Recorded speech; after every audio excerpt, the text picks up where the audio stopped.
mais du coup... Merci. Donc, bonjour à tous. On va vous présenter Reveleo, qui est une jeune start-up que nous avons avec Aurélien montée l'année dernière. Et l'objet de Reveleo, c'est d'accompagner les particuliers dans le choix de leur lieu de résidence. Juste réexpliquez-moi comment on fait défiler les deux positions.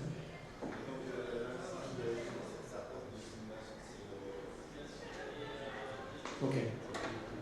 Un peu. Et si je reviens en arrière.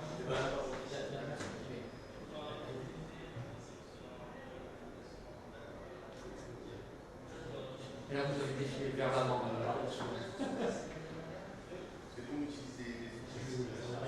Non, là, vous avancez.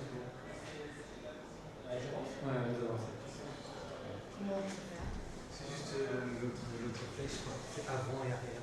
C'est haut et bas ou gauche et droite? C'est gauche et droite. Ah, très bien. Merci. Merci. Merci beaucoup. Donc Reveleo, comme je le disais, notre objectif c'est de faire de l'évaluation santé-environnement de biens immobiliers, aussi bien pour les particuliers que pour les professionnels. Initialement c'est à destination des particuliers et par extension les algorithmes que nous avons développés sont mis à disposition des professionnels. L'idée de Reveleo, c'est de mettre à la disposition du plus grand nombre des critères qui passent généralement sous silence dans le choix d'un lieu de résidence. Et donc on va vous les détailler dans cette présentation. Alors, 2 mots sur nous. On est une petite équipe de 4 personnes. On a un passé, donc moi, de bureau d'études dans la partie environnementale. Ça fait presque 20 ans que je fais ça, du bâtiment et de l'environnement. Et puis Aurélien, je te laisse répondre.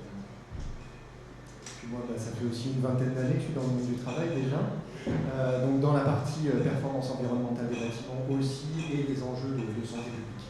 Je vais vous parler par la suite. Cette start-up a été montée l'année dernière, elle a été lauréate d'un concours de l'ADEME, incubée aujourd'hui aux arts et métiers et mais dans le cadre d'un pôle de compétitivité qui s'appelle Finance Innovation, puisque les critères qu'on sort sont mis à disposition des asset managers immobiliers pour l'évaluation de leur parc.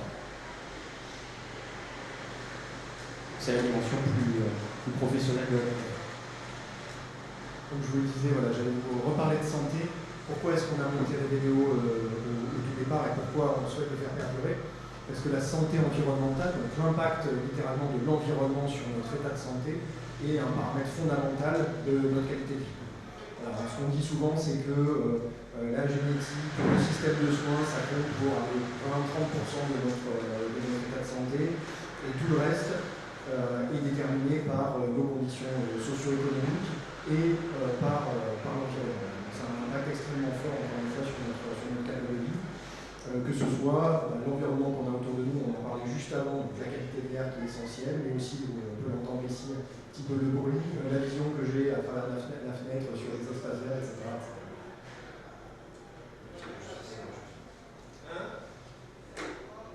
Partant de ce constat, que la santé environnementale a un impact fondamental sur notre qualité de vie, on a remarqué qu'il y avait peu d'informations qui étaient mises à disposition du grand public pour pouvoir choisir son logement en connaissance de cause.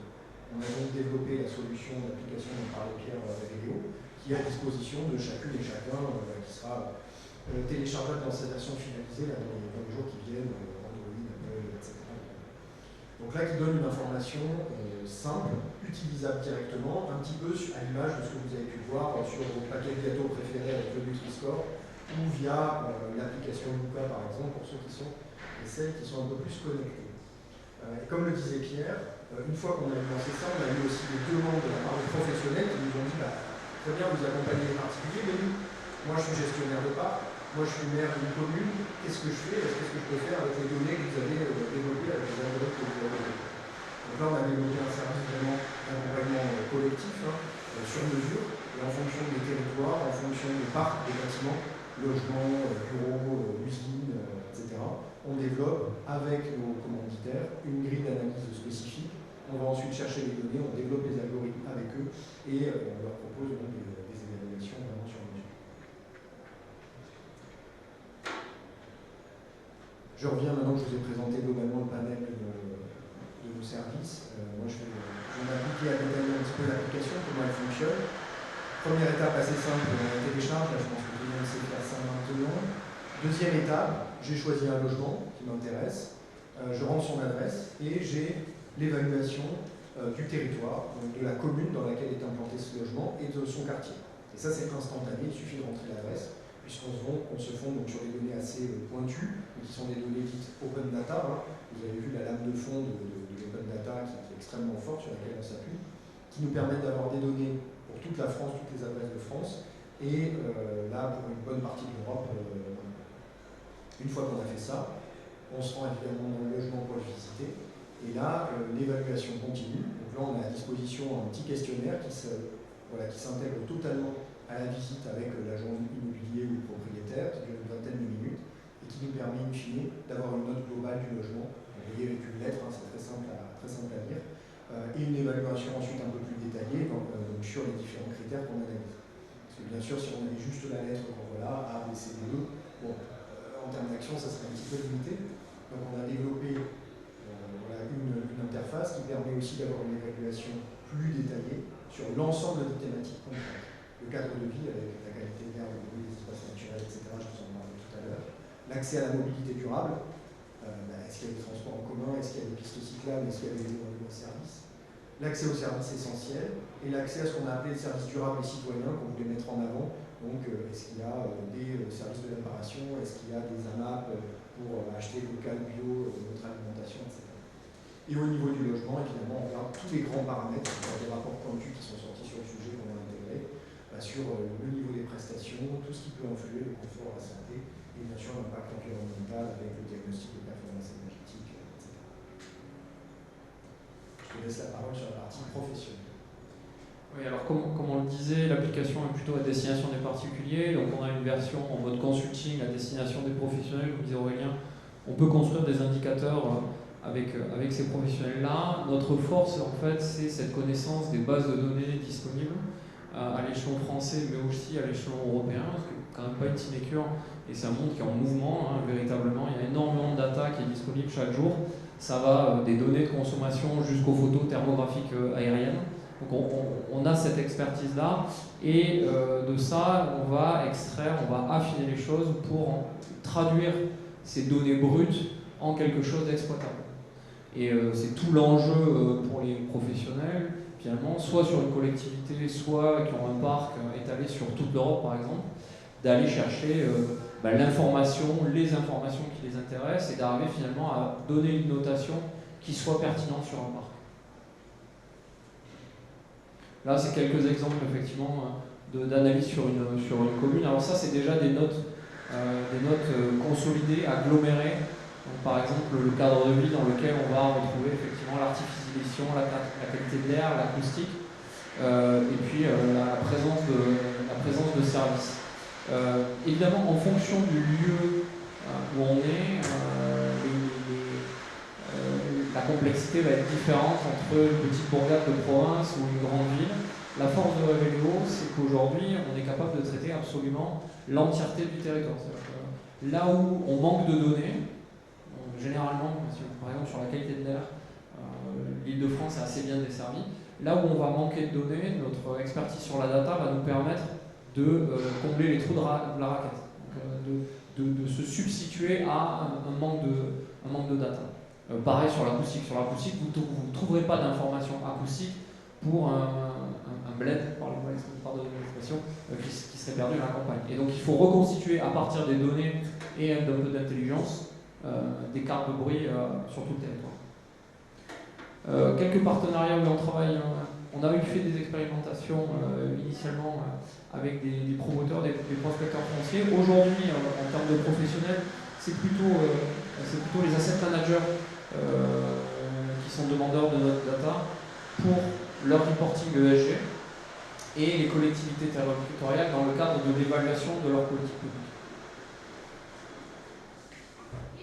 Voilà, alors effectivement aujourd'hui on vient pour présenter, donc on est un tout petit nouveau, mais qui a de grandes ambitions parce qu'on est persuadé qu'en fait, la diffusion de ces informations environnementales finira par bousculer l'ensemble de la pyramide. Un peu ce qui s'est passé avec Yuka nous semble très intéressant, c'est-à-dire qu'en fait, de donner l'information de la qualité sanitaire des aliments a fini par faire changer les comportements des industriels. Et on pense que de travailler au niveau de la base, en donnant les informations aux gens, ça fera en sorte que tous les professionnels, en plus des contraintes réglementaires qu'ils subissent, vont devoir s'aligner et privilégier un certain nombre de caractéristiques communes. Je pense que... Voilà. Je vous remercie. Merci. Est-ce qu'il y a des questions? Je prends des questions avant de vous applaudir. Allez-y.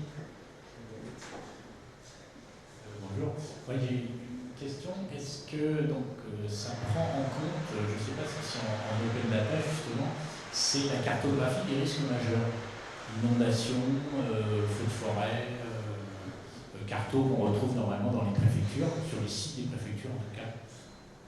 La réponse est oui. On vient de l'intégrer dans la nouvelle version, en effet, l'intégration des risques majeurs à l'échelle d'une commune, parce que c'était un enjeu qu'on avait repéré, qui n'était pas encore intégré.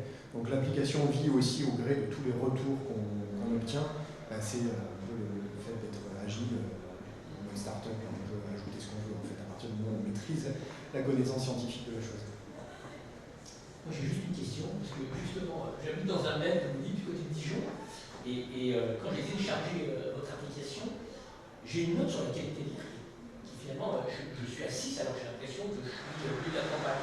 Et ça m'a beaucoup interpellé dans l'explication, finalement j'ai pour moi une perception d'un décalage. Et je serais intéressé de savoir finalement quel est le fondement de cette note qui paraît pas très bonne. Alors j'ai trouvé des notes sur Paris qui étaient mieux que la mienne, qui me paraissent dans un espace très vulcanisé. Ouais, mais merci de mettre le doigt là-dessus parce que vous voyez, donc c'est bien que ça amène ces questions-là parce que derrière, il y a encore besoin d'explications, clairement. Mais là, concrètement, alors je ne sais pas pour exactement l'île à côté de Dijon, mais vous seriez surpris par exemple de savoir que tout ce qui, c'est quoi, c'est 54 ou 55% des particules fines en Auvergne-Rhône-Alpes ne viennent pas de ce qu'on pourrait imaginer, les usines, le transport, etc., viennent du chauffage au bois. Et donc, parce qu'il y a beaucoup de systèmes de chauffage au bois qui restent encore peu performants et qui créent de la pollution. Donc c'est pas du tout complètement, c'est pas déconnant, ça je garantis, et c'est étonnant, mais c'est tout à fait possible de se retrouver à la campagne avec une qualité de l'air qui est parfois dégradée.